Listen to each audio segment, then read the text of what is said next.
right, it's almost time for New Comic Book Day again, so let's take a look at the books on my pull list.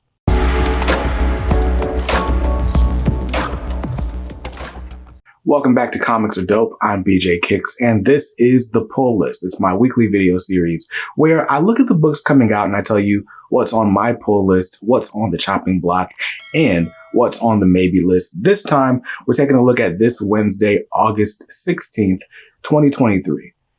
It's crazy that it's already like midway through August. I feel like January was just, 8 months ago. But yeah, it's just crazy that the year is flying by. But anyway, we are still in the middle of the summer of savings for me. A bunch of DC books that I'm not buying are still coming out. And so I get another light week at the comic shop, which is honestly great because it's been a really busy summer. Haven't had as much time for reading anyway. But we're going to go ahead and take a look at the books on my pull list, starting with the book I am most excited for this week. And that is Uncanny Avengers issue number 1. I don't know who's writing or drawing this book, but this is kind of spinning out of Jerry Duggan's X-Men run. So I'm assuming that Jerry Duggan is the one writing it. And I promise I'm looking it up right now. So Uncanny Avengers, I was right. Jerry Duggan is writing. The artist is Javier Garrón, who I'm not familiar with. But one of the coolest plot threads in Jerry Duggan's X-Men had to do with them trying to keep the secret of resurrection. And in the process, Cyclops died. And because, Cyclops died very publicly in the line of duty, he couldn't just resurrect himself and come back on the streets. So when he was coming back, and fighting crime, he had to do so under a new persona called Captain Krakoa. Well, fast forward 2 Hellfire Galas later, during the Judgment Day event, the whole secret of resurrection comes out. And so now we all know the mutants can resurrect. But with all that said, there is still a Captain Krakoa running around, committing all sorts of nefarious deeds. We got a tease of this in the Free Comic Book Day issue a few months ago, and I was really excited to see how this storyline pans out. And so here we are with Uncanny Avengers issue number 1. This isn't the first time there's been an Uncanny Avengers title, but it's the first time I've read one, so hopefully it's really good. Cover price on this one is $4.99. I'm grabbing cover A. And since we're talking about Marvel Comics, let's go ahead and run down the rest of the Marvel pull list, which happens to be one book, and that is XMen Red, issue number 14. So I've kind of fallen in and out of the X-Men storylines. I'm still not caught up on X-Men Red, but I do know that after things got popping in the Hellfire Gala a couple weeks ago, every book is just ramping up the action, and X-Men Red is no exception. And X-Men Red, of course, being unique in that it's not just the mutants on Krakoa or on Earth, for that matter, who are involved. So Storm's got to help sort that out with another team of mutants that I, again, got to read about. But X-Men Red issue 14 is out this week. Cover price on it is $3.99. I like the cover A, and I'm most likely just going to buy the cover A because the other cover that I like is by Mirka Andolfo. It's the 1:25 ratio variant, so it's probably going to cost more, and I don't need to spend any more. So I don't know if I'm going to buy it, but I just wanted to show it to you guys in case you had it more readily available to you. So that's the book I like, but I'm going to grab the cover A. And that's going to do it for the Marvel Comics on my pull list. If I just stick to the list, those books will cost me just $9 this week. Not a bad week. Not a bad week at all. Let's move over to the distinguished competition and take a look at the books on my DC pull list because there are 2. The first, you might be surprised by. The first book on my DC pull list is Batman Superman World's Finest, issue 18. Now, I told you guys last month that I was going to buy issue 17. I was probably going to try to make a clean break and just read this book digitally. But then I saw the cover for this, and then I read the solicit, and this is going to be a retelling, a reimagining, if you will, of the first encounter, the first team up of Batman and Superman, the world's finest duo. And I mean, if there's anything that I'd like to see this week, it's Dan Mora drawing the first meeting of Batman and Superman. I can only imagine how great it's going to be.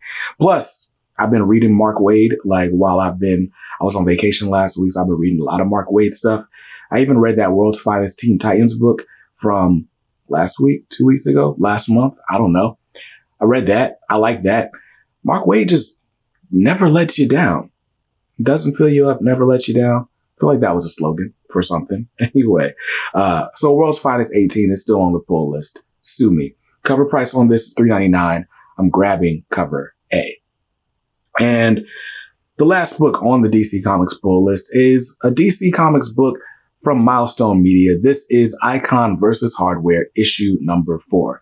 Icon vs. Hardware, written by Reginald Hudlin and Leon Chills, with art. Who's on the art team? There's a lot of people on the art. We've had art by Daryl Banks. We've had art by Dennis Cowan. We've had art by Yasmin Flores Montanez. And I want to say, I don't know. Speaking of RIP to John Floyd had been inking Dennis Cowan's work as of late, and he passed very recently. So I don't know if this issue was completed before he passed and if he was doing the inks. I guess I could look it up just like I looked up the last book, huh? Let's do that. He's not credited on the book. So I don't know. It just says Reggie Hudlin, Leon Chills, Dennis Cowan, Yasmin Flores Montanez. So I don't know, but RIP to John Floyd. But anyway, Icon versus Hardware. It's been an interesting series. The delays have kind of taken it out of the running for being the most exciting book for me. But basically, Hardware was trying to find some of Icon's technology, thinking it would help him conceal his identity. Instead, it turns out he had found a time machine. And so now he's like, oh, well, let me just go back and right all the wrongs in my personal life and in history. And in issue 3, we find out why, like, there's no such thing as a utopia. Like, you can't make Earth a utopia. You can't go back and right the wrongs. Even if you right the wrongs, there will just be other wrongs to take its place. So just as Hardware is learning that lesson, we got an appearance from a very interesting villain, and that was Brainiac. So in this issue, I assume we're going to see more from Brainiac, why he's such a big deal and why he's a part of this timeline, what kind of knowledge he's trying to get from Icon and Hardware, trying to take over the world. I don't know, but it's going to be an interesting book. And yeah, but between that and the other villain, the other DC villain that's been popping up in and out of this book, this is just an interesting book. I don't really know where it's going. It's billed as Act 1 of the Worlds Collide event. And the last time there was a Worlds Collide event from Milestone in DC, we saw, the DC heroes and the Milestone heroes interacting. We've seen DC villains coming into this Milestone world. We've not seen them interacting with DC heroes. I assume that's going to happen at some point, even if not in this series, maybe in something else coming up. I don't know. We'll see how it goes. But Icon vs. Hardware issue 4 has a cover price of $4.99. And the cover A by Reza is probably my least favorite cover. The next favorite cover is actually the 1 in 25 by Sean Damian Hill with inks by Anthony Fowler. I like that cover. But it's a 1 in 25 and these Milestone books are not returnable, meaning chances are your retailer did not order 25 copies of Icon vs. Hardware number 4. At least if they're anything like my local comic shop. They didn't. Which means that 1 in 25 variant is going to cost you a pretty penny. My 1 in 25 variant for Icon vs. Hardware issue 3 cost me about $80. So judge yourself accordingly. This is an homage to the first appearance of Brainiac. I just don't think it's going to end up in my collection for all the reasons I listed above. But my favorite cover is an open order cover B by Edwin Gallman. Edwin Gallman, you may know him from, he's been doing a lot of variant covers as of late. He did a nice variant cover for the Superman annual last week before. Anyway, Edwin Gallman, he's also doing the A covers for the Cyborg series. It's out right now. Great artist. Obviously, you see Icon, Hardware, and Rocket all in these little jars that Brainiac's got them all jarred up. So That's the cover I'm probably going for, but they're all pretty good covers to choose from. Like I said, cover price on that, $4.99. And that's the end of my DC Comics pull list. So if I just stick to the list, those will cost me $9 this week. Now let's skip on over to the indies where there's actually quite a few books on the pull list. Let's start with a maybe book. I don't even know if I want to really try to fool myself into saying, oh, it's a maybe. I'm probably buying this book. This is Disney Villains Hades, issue number 1.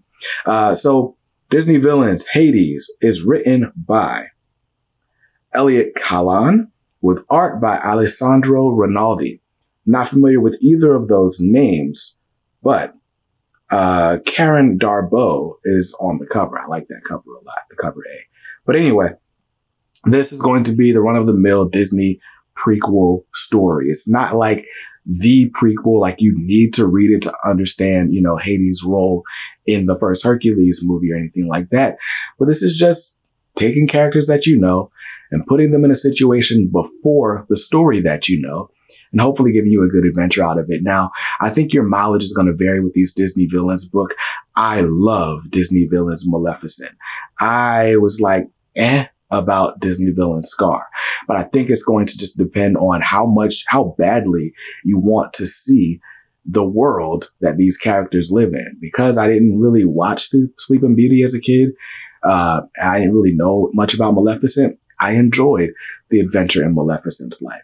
Because I've watched every Lion King adaptation and variation and spinoff, I felt like the Scar book was kind of just unnecessary and okay. So if you want to revisit the world of Hercules, specifically if you want to visit the underworld, if you want to visit the underworld, then, this one this might work for you. I enjoyed the Hercules movie. Didn't really care about the animated series or Herc in High School. But anyway, I'm talking too much.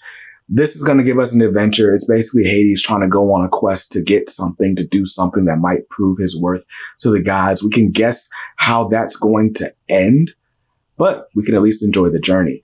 I'm specifically looking out for an appearance from Pain and Panic. You're coming, your lugubriousness. I think that would be fun. So, Disney Villains Hades issue number 1 is probably on my list with a cover price of $3.99. Like I said, I like that cover A. There are a lot of good covers. Jay Lee's got a good cover. It's dynamite in Disney. There's going to be a million good covers to choose from. Pick the one you like the best. Cover price $3.99. I'm grabbing cover A. And speaking of Disney villains, next up on the pull list is Disney Villains Maleficent issue number 4.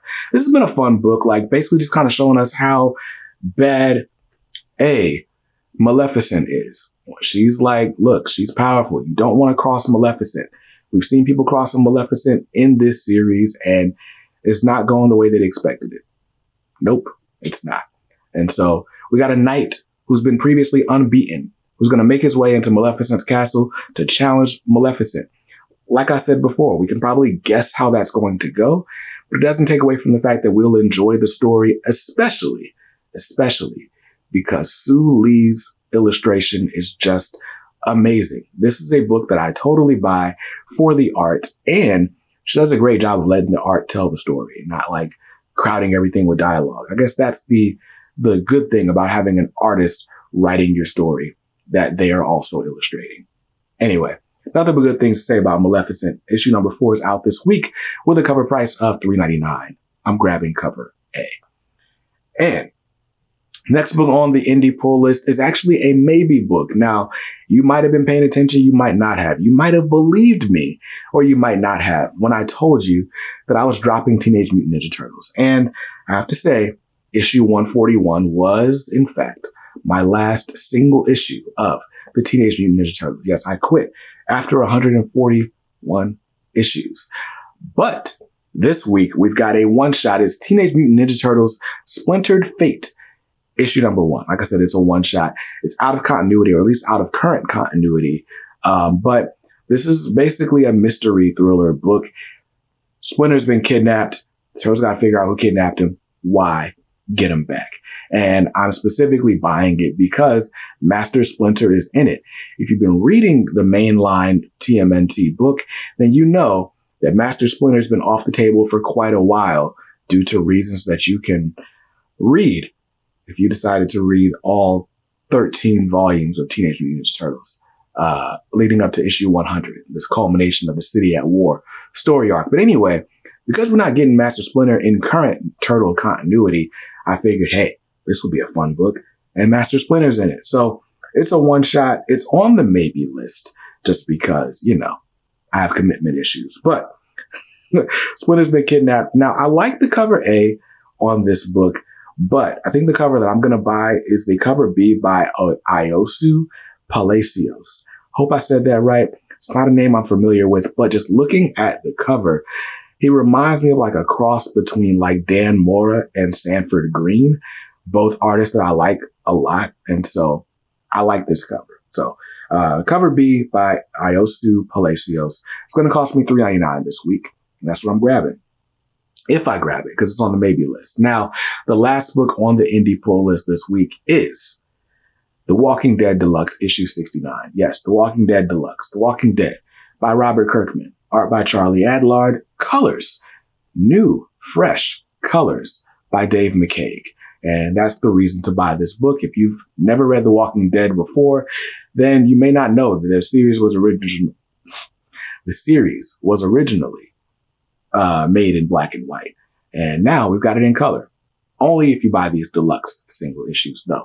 So cardstock covers will get you, $3.99 will get you these cardstock covers. It'll get you The Walking Dead in color. It'll get you a bunch of like editorial content and letters pages and whatnot. It's a good deal for $3.99, whether you decide to custom bind them in the future or not. $3.99 on this one. I'm grabbing the cover A by David Finch. And that's the end of my indie pull list. So if I just stop playing around like I'm not going to buy Hades, then my total without the maybe list is $12 for my indies this week. But if I do go ahead and grab the Teenage Mutant Ninja Turtles book, then my total would be $16. And I'm probably going to grab the Ninja Turtles book, which would bring my grand total up to $34. That's before taxes and before my 10% subscriber discount. It's also before I pay for bags and boards. So all in all, I'll be paying about $35 for all my books this week. And that's not a bad deal at all, in my opinion. What are you guys grabbing this week, though? What are you excited about? I kind of hyped myself up. I think the order of my reading pile this week is going to go Uncanny Avengers, World's Finest, Icon vs. Hardware, then Hades. We'll see. We'll see. But yeah, what are you excited about? Let me know in the comments down below. Huge shout out to the channel family for making this video and every video on the channel possible. And I will see you guys in another one real soon. Until then, be safe out there and read something dope today. Peace.